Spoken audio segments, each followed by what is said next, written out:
Assalamu alaikum, madam. Actually, man na kan mejan bake. Mfana lafta drone pour ka na miro comme biamo membe caring right now. Wole mu na dibito la quote.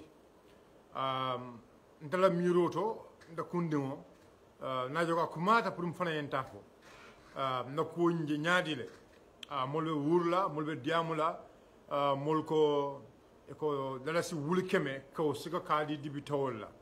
I mean, doli aja ko mu kula de meya lon ko manyang. Abarente aja ko mu kula de meya lon ko wonyantale. Ha. Nte kunwa aja le ko mu kula de meya lon ko wonyantale. Ka buko nyaji be o dalasi wulkeme wonyi e kadi dibitola sanji lulo dronem. Tol won mu fon le meya lon ko wol bukata dibité bunkono. No. Député bunkono e buka jino dum etaje anon député bunkono pare nyalle be je pare nyame ya lonko e nyanda kawle ke député bunkono.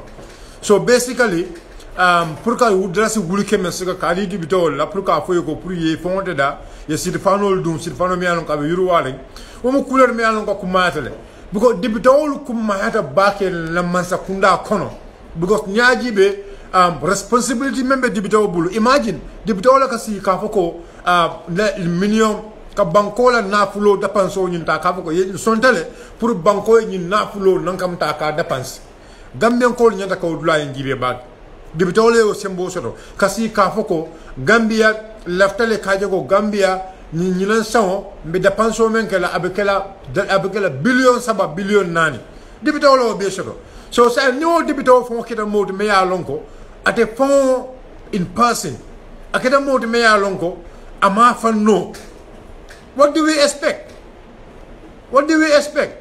So ndela miro purka dibito la jo fo wonyanta bete alale because nieman dibito jo kolikendola eman dibito jo kolikendola what abemelekala at the end of it abida dukula dumale janim minister ka apia kana house wokono wayatara wo dibito ni minister ni ye nyomoyla already wala na purka dibito jo kolikendola o mo kulel meya lon ko ndefiye ko gambia dungo be nyanda sonna wala say membe jawol mi ko dibitawli fele say a fele ngal jokko di kendola alla salary be data say albelori ngal fama say mina nyanta kala dibitawlo do ko di say gambia dum nyanta ka dibitawlo ke kisi wala say bona man gana fulo la carotte gambia la dibitawlo wala dibitawlo mi yalon ko niaji be afrika be kono o west africa be kono gambia la dibitawlo wala la jo do yata ka tambi dibitawlo be gambia la dibitawlo niajibe west africa kono bi banko me ya lonko wala dibitol la jodo yata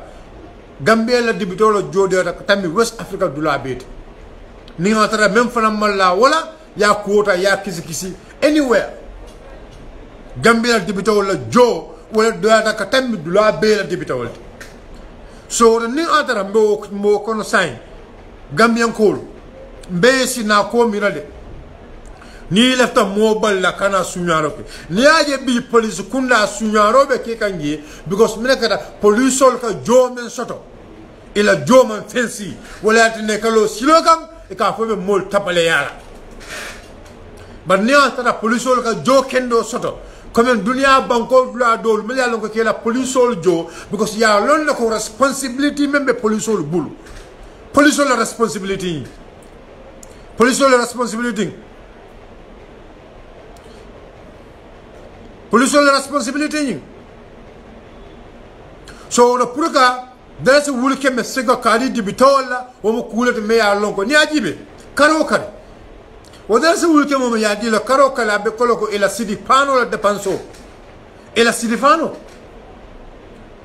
karo kale that's a wulke link that's kema woro taworo anu woro karo kare ila sidi pano mo wol that's a wulke link dalasi kema woro taw woro anu woro karo kare gamien ko anu fana ko jibe do ba e ko moyo ko lafte na yena na fulo kanta madul lafta pour yena yena na fulo kanta lafte na yema sa kunda kisi e ga ko do men ta e ka dépense masa kunda e pour masa kunda ya bula ku kendo kono o mari sa e bu ka fendi amari la do you think o mari be flina la bang hey yedala se million luluta ya dépense député o kunto pour ya make sure billion lulu tanka billion lulu we're in the right place o manke tinyaro no o manke tinyaro debitaw nyanda ka jokendo soto ka na banko la namo na banko nyanda ka menda pans itolla ka siya ko kundo oto debitaw pour ay jokendo soto ay balunya kendo soto o mo kulat me yalon ko akumata bake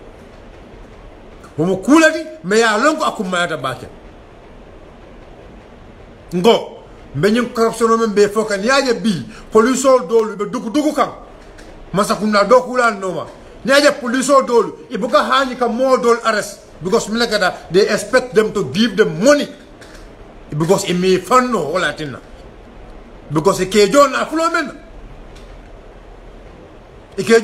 men ibe police jola karo kare abelola silokan si sio ba mala ko be ba mala at the end of it ko police jo dala si wululu abe bonjo la je bonjo mo jelati bi kar nyum police be abe ma façon coordination ya police jo karo dala si wululu o dala si wululu kono ayala bonjo je police me ya lon ko sa pour sa mba folo ko kan manta diamula police me ya lon ko ata fuduta but police me fudu sai ayala bonjo the minimum pra la bonjo dala si wulu clean dala si kemelulu wala roman palo or even sulu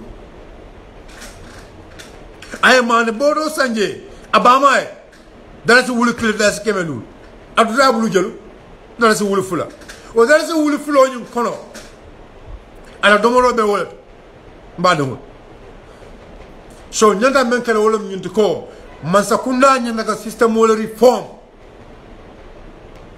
ya masakunda dokula la jola pa ya system wala ndi system o me ya longo to hold them accountable pour que muta kaje ko nan la jola pale say an nyanda ka dokola ke al manyana ka korop ibe mol jola jandala se wulu lulu la moli be dala si wultan sunya la masakunda bulu lungulu ibe molu jola jam dala si wulu lulu ke jo wala bari ka men sunya o dokula yalo jellem karo ibe jola dala si wulta bar a tara o doku dula nyunto e ka jelle sunya je aya tara o doku dula do karo janna ka fa ka tara e wulke me sunya je saya masakuna nyanda ko kola jibe debitol nyanda ko kola jibe kaje ko momoron ding ila jo nyanda danno damal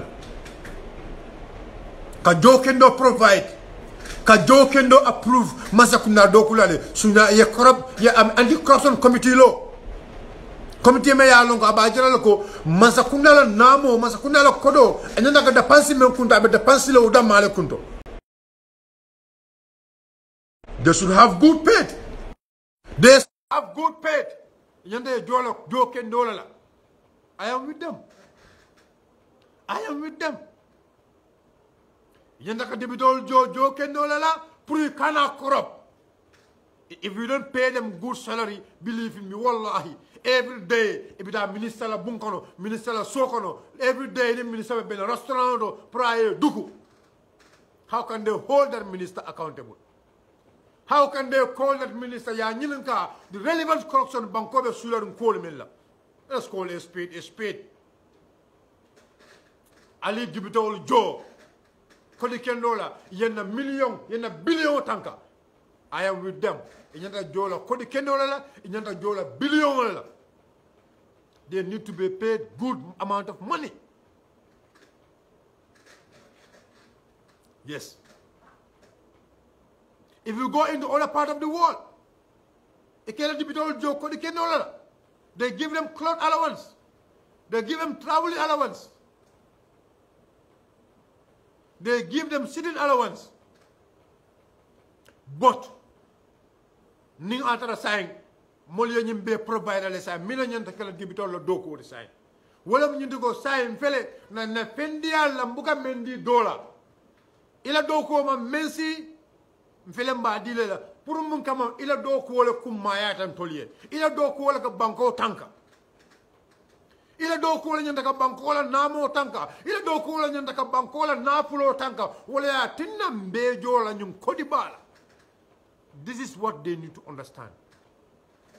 But ke jo menna to me and say adoyatal do sa ko comme banko la economic status banko la fanko banko be status mento but banko be status mento sa ngal nyun ka wala say ibe mo jola dala se wulu tanna aba dala se wulu keme sunya la karokan minesa asabu no ka je ko dala se wulu keme men sunya da ay je ay sute mol ya lon ko dala se wulu keme la sunya da jang jumal la nyanda ko keno jumal la nyanda ke hold accountable Ndata Keleno because I'm just a mere citizen. I can only complain and took the matter to court. But a National Assembly member, now I have proof. I have more weight to call the minister because a National Assembly power can minister summon, can vice president summon, can command the Kanyanka, Kodo Dunda Muntole, can finance minister command the Kafayako, Kodo Dunda Muntole, can director command the Kafayako, Kodo Dunda Muntole, Minister Leo Sembo Soto. Minister have that power. So, dibitawo yo sembo soto le. So, ni after dibitawo yo sembo soto. Why not? Dibitawo have the power. A sembo soto. Pour ka minister command, ka vice president command. Ke nyilin ka bankola na fulo tata muntole. Iko dibitawo yo ke sharadan lad. How can that be possible? Namu sharadan ladi. Believe in me, wallahi, I am telling you. Nali bulaje alkon kane ngana kuke ibekala sarada ladi ibekala doko ladi ito sonna kamansa kunda hold accountable meba foka nyanonko baro kon na dara su wultan na dina debito wala akwa ay corrupt iko mansa kunda bokata ku iko mansa kunda minister musungole meli nyanda ka o minister le kanta alko alta sonna wole fenso de le jivo kono andu mo minister na fulo be ka dépense wala ka na fulo be ka ta wala ka debito le ko koromembe approve akata minister le liya Dibitol ka kono membe approve akada muntol akada ministry leto it all goes to the ministries abekala ministry leto sawo ministry nyulu dibitol la nyande ke kisi ke jibe na fulo dépense muntole alko dibitol kana fen soto suñaru bulutela dia suñaru bulutela dibitol man suñaru bulu soto na mangi kaddu ko muta alko ira du ko muntole you have to watch. Nyanda kanyana jibe. Dibito man dula sodo. What do you want? Dibito man.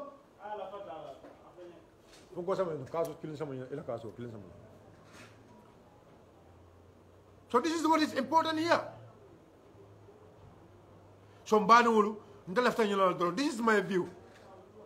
I am with the National Assembly members. If they can have good pay, but they must make sure they hold the government accountable. This is my point. Niatana mbejola kodi kendola ya make sure ya masakunda ya law.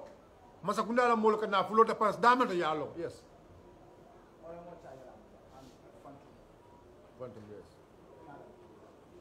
550, 500 less. No, 500. Can.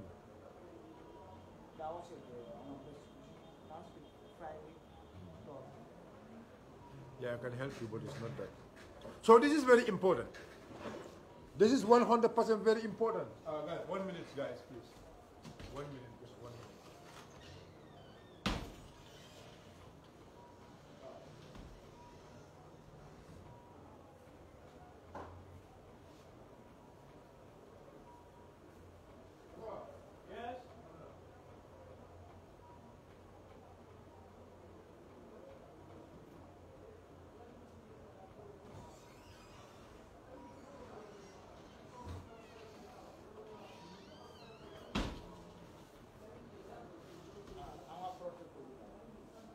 Yeah.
So this is what left from Baiyo understand. So you never hear.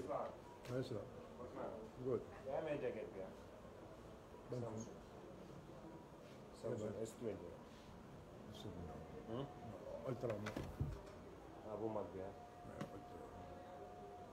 So guys, so you never hear. But this is my view. So what's on Gambia? Left a man for a drum. What's on Gambia now understand it? Ye fongo kele ye ila petition kwenye. So ndafana na view moment wala mnyunduko. What's on Gambia? And I make sure you write to the office of the vice president. Because mbe amo ile vice president of Finland diamuta. Ako corruption o iba kele la president of Finland diamuta. So I am advising the office of the president, the what's on Gambia, put your office of the president safe. You have to write to the office of the president. Now the office of the president safe. The office of vice president safe. The National Assembly fanatale petition. Left a comment na a baby fintilan. Ha. Now left a sign. GPL call sign. A call left corruption all fight la. Vice president of Finland diameter mobe ya support sign. What you need to do? Say all of you to go. We make sure go na safe. Kapayako, Mr. Vice President, there is corruption going on in so and so place. And no corruption or Janibe Blado fight le follow. Membe Nyako the left you follow fight. So I am advising Morton Gambia, Puria make sure go. If the petition of Mesambaka National Assembly, ya make sure you offer the Vice President copy, ye IGP copy, ye office of the President copy, so National Human Rights Frontier ye copy. Yes, CSO's friend are copy. If possible, they copy all the political parties here. We see what is going to happen. We have to start it. And we have to start it. We have to do it together. Hey, madam banko buka doku no diam kensamo. We have to start taking actions. And the National Assembly members, I believe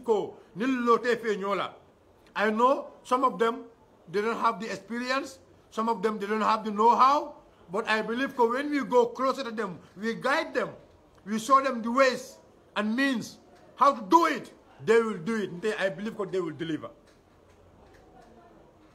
But I am with them there. They am with them there. Even if they can make 200,000 for them, I am with them.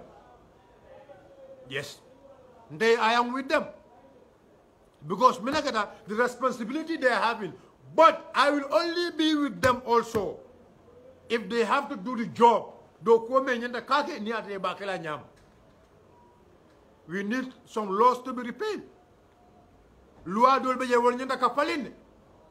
So we expect them, after giving them clothes, after giving them a car, Kamotol dealer, we expect them to deliver.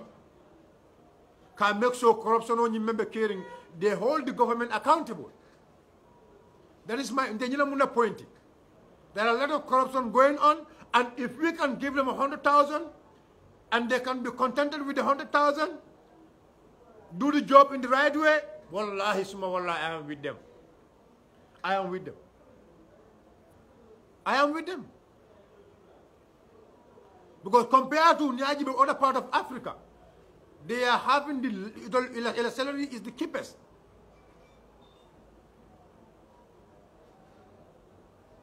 I know people are complaining about the vice president. I know him. But we make a lot of investigation about him when he was at the high education. But saying to hold him accountable of what he have said. There are a lot of things, we have done a lot of investigation about him.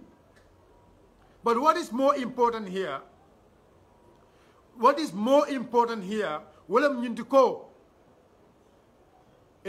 have to make sure to hold him accountable of what he have said.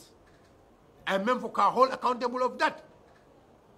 We do investigation and take the file to him. If the police cannot do it, if the SIS cannot do it, we the citizens can do it. If the police cannot do investigation and give it And if the police cannot do their investigation, if the NIA cannot do the investigation, we the citizenry, we can do it. We can make investigation of issues. Now Samba, now forward into the, to the right authorities. Especially, we all know that because the vice president was out, the president was out telling us that he's ready to fight against corruption.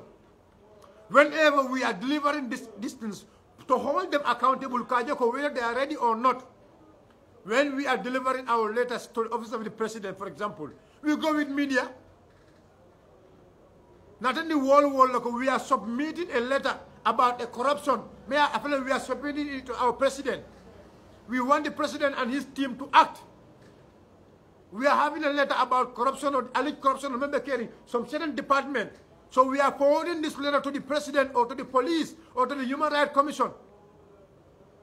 Media attend yes, this letter has been submitted to the president. What is going to be their response? Whether they want to deliver. I think now this is the way we have to do things. Our members of the parliament, after giving them all this lot of money. No, the other, you know what we need to understand? The National Assembly members of the Melbeje, they were the people who fight for autonomy. Now, National Assembly is, they are of themselves. Nobody is controlling them. They are not under the Minister of Fisheries. Or tomorrow they are under the Ministry of Fisheries, but now they are not under the Ministry of Fisheries. Now they are But I know the clerk is corrupt. The clerk, remember, Modus said, there are a lot of alleged corruption on me along with about 2 million. 2 million about the clerk. 2 million about the clerk. But let the clerk understand until we know all what is going on. And we are not going to be silenced. We know all what is going on there. The clerk, the speaker, nepotism member, we know it. All the nepotism member, we know it. Appointment, the way they are appointing people at the National Assembly, we know it. I will understand already Fabaka Tombo has brought his people. The speaker had a mole Samanang. I appoint. We know all those things. We know now the speaker and the clerk, you blow the Nyokon to embezzle some of the funds at the National Assembly. We know that. No, but how can that be cut off, please? We need to understand this now. How can this be cut off? 1,660 for clothing allowance? Come on, my people. For clothing allowance, 1,650. For clothing allowance, no. That cannot be cut off. No. They have to increase it for them, but imanyana katala. Membe je wolam nyunduko go. Sa mbeyalo no kon kanyina dila. Mbeyalo no kon kejo nyina la sign. Na fiti na foyoko al suude mena na kalile. So you should not do any dogo. We don't expect them to be dogo in Masula. Any National Assembly member, you are doing dogo with these so-called ministers. You are doing dogo with anybody or any of the directors. Ne petition. We campaign against you. In fact, we go to your constituency phone. Let them start impeaching you. Hey, citizens, we have to be ready. We have to be ready. Parallelly. But come and that is not enough. We have to call a spade a spade. Believe in me. $100,000 for all 5 years.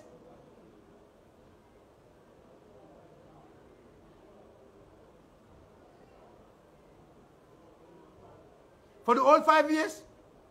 No, that's okay. Somebody will day nila munta la position. Eke jo menna, ila joining is okay. Ila clothing allowance is okay. So all what we expect from them,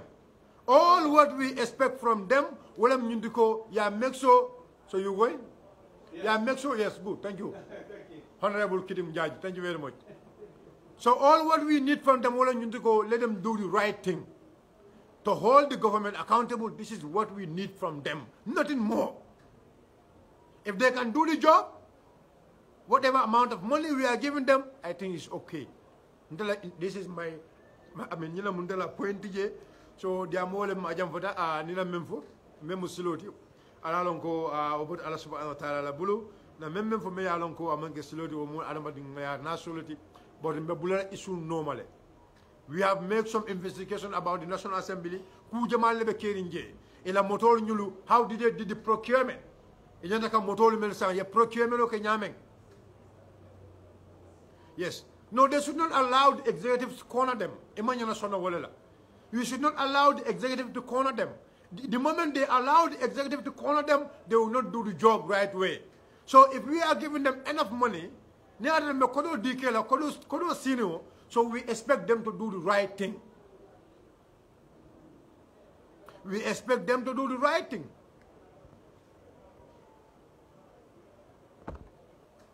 It is not normal to, so along these are practices, you know, before these are international practices. If you go anywhere in the world, let's just before we have to investigate. For other part of the countries, for and how much you can mend the you know, these are all issues we need to know. Other part of the world, economic status before me fintila fanambe tumila because nyajibe even in America, in UK, they give them credit allowance.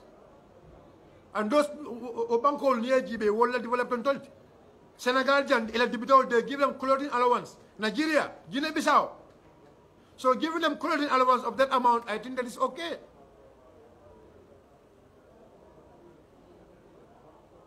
So the bidol you Gambian Kolko, you know, Elkana song the executive Alcona, as far as we're giving you guys a lot of money. Alkana song Alcona, and then I think we are already now, we are all together in this, inshallah. Bayern affiliate, even Moto Mendikan la Manka Masakunda, Amambona President Bulokono. Gambia Dimole Moto Diala spending over $1 million. Kamoto Diala. So I need to see Mira. Ko Gambia dumule moto dialla minakama pour aller do ko ke Gambia dumule moto dialla fenkama namange pour aller do ko ke wada na moto dialla na sidifano dialla ngala bungol jo ngako be kala ngala jada kende akol ke. So we expect you guys to deliver nana man deliver wala tinna yajele malulu ko do nyanta kala ni minister teng ni dibitol teng nyala ajibe kabin Gambia fansoro dibite jelle yalon ko jang kabin Gambia fansoro bari ale buga do ko le ka nyama. But saying Gambia don't put la kal mako pour do koeke ni man do koke ani million jël la sura tena fal because alcool be banko nakarla momo ko be nyim banko nakarla ani million la suro jani ba fulo ko mem jani ba fulo ko kuba kala ko do mbekele mu lafaj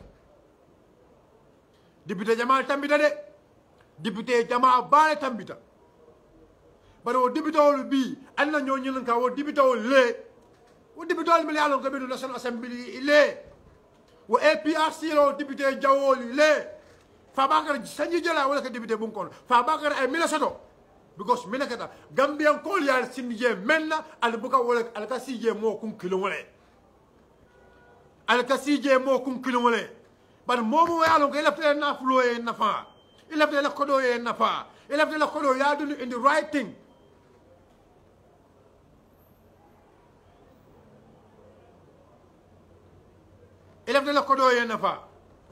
No, I mean, if you want to compare during the time of Sadauda Kairaba Jawara, I am telling you, it was there. Go back, because people were not informed. People doesn't get access to some of this information. We have to be realistic. Go and ask the members of parliament during the time of Sadauda Kairaba Jawara. They were given some of even those MPs during the time of Sadauda Kairaba Jawara. They have more opportunities than even this. I mean, present MPs. No, but let's investigate. Allah go investigate, ba. But in fact, even if Sadauda is not during the time of Sadauda Karabajora, if that was not happening now, we think Memira during the time of Sadauda Karabajora, Otumo Mila Dunia Banco del Franbenyadile, the country have to move with other countries. Banco de Kata Nyamen, because our people are part of the members of the ECOWAS Parliament. They are part of the members of Pan-African Parliament. What is more important, we have to hold them accountable. We have to make sure they remove all those draconian laws. They are in the parliament. Let them do the job. Now make sure they do nyama. Let them do the job in the right way. Billahi, New York Gambians are going to be with them. Can I forget MPP? Can I forget UDP? Do the right thing. Any other tema because ye kal Quran go ni ay ministre jama be jang ni bore ministre yale ka shada dan lalti ye ministre yake sanji lulu ye ministre yake sanji nani ye stili ko dogo la ye ko do mem sunya ye ko do mem doko ale ye député yake sanji lulu ye député yake sanji tang an say be shada dan la why all this money you were having, why? Because you don't do, you kodo men soto, you ma soto ani halalola, ya soto ani panialela, ya soto ani tapele yalela, wale ya tinno kodo nyimbuke move to anywhere else. Shonte, I am telling you, and with this belief, any of these members of parliament, they are ready to do the job. Because you are going to do the job in the right way. Wallahi suma wallahi. Ani kejo darasi wulikelina la abena falal. Because barako le kumata fama bir. Ni man barako so na fulo anata minekata o na fulo bukata anjanin dar. Barako le kumayata. Especially kodo me ya lonko ikejo ke kalile. Doku ya lonko ikejo je ye kali. Ibuka doku ke anyama. Wallahi suma wallahi banku dungol be bataring ibuka do ko ke nyama ibe banku dungol na flo tinyalaje Allah subhanahu wa ta'ala wala ka punishment o ke auto wala yatinna mo jamal ke kal qur'an wala ye kal qur'an wala e ma ka nyama ni bo do ko nyun kono ye men soto je ata kala fenti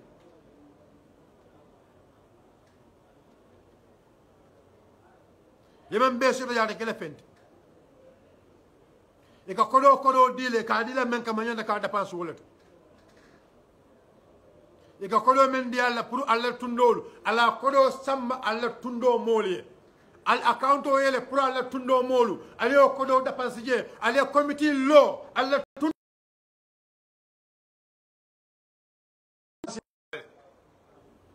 I am not supporting them de bon ngam men fo wala nyindi ko nyum ko men be kacha kan ten I am with them. They need to be paid good salary. Ni me joko di kendola e be kala suoleti ni me joko di kendola e be kala dogo laleti andum debito man nyanna ka dogo lati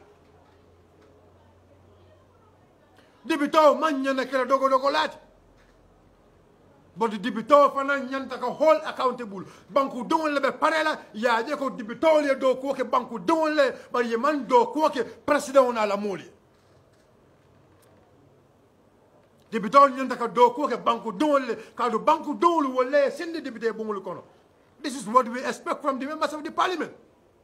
Ka do ko ke banku dole ka sileni ala tayen wala ko ya qur'an wala sika ye kal ko ibe do ko ke la banku dole bari me kal ko ibe do ko ke la president wala no wonta lume be kalindi la ko ka fay ko yetling ye iba fulele ko nyanta ka tilim president wala bari ka banko le to for the country. The country. So you have to be loyal to the country. You have to be loyal to the citizens of this country.